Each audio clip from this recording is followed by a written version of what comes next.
Hello ভাইয়া, ভাইয়া কিছু টিকিট রেডি করেন, টিকিট রেডি করেন। আমাদের বাঙ্গির পোলারা খুব ভালো খেলছে তো, তাদের লাগেজ গুলো একটু যত্ন করে নিয়ে আসেন। হ্যাঁ, আর ওই দেখিয়েন, একটু খেয়াল রাখেন আমাদের প্রবাসী ভাইরা যাতে আবার তাদেরকে ডিম টিম মারি টারি না দেয়। আমাদের বাঙ্গির পোলারা খুব দুর্দান্ত ব্যাটিং করছে ভাইয়া। আরে ভাইয়া কি বলবো, বাদ শামীম থেকে শুরু করি মনে করেন যে নোয়াখাইলা ইমন, তারপরে মনে করেন যে কাপ্তান জাকের আলী, ওরে ব্যাটিং রে ভাইয়া, কবি তাওহিদ হৃদয়, মানে সবাই জাস্ট মাথা নষ্ট লেভেলের ব্যাটিং করছে ভাইয়া। সোয়াইনার তো ডাকিয়ে এনেছিলাম ভাইয়া। আরে ভাই কি যে ব্যাটিং ভাই, 135 আমরা নিতে পারি না ভাইয়া, বুঝছেন না ভাইয়া? হ্যাঁ হ্যাঁ হ্যাঁ হ্যাঁ ঠিক আছে, আচ্ছা রাখেন।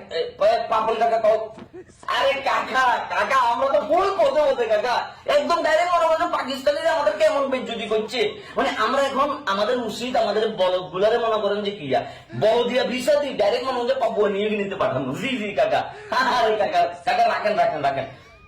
ফারুক ভাই, আরে ভাইয়া আপনি তো নির্বাচন খুব ব্যস্ত আছেন ভাইয়া। এই যে আপনার টিমের মানে আপনার বোর্ডের কোনো অভিনয় মনে করেন যে ব্যাটিং এর নামে হুম্মা শুরু করে দিয়ে খেলাটা শেষ করে দিছে, এটা মাথায় আসেনি ভাইয়া।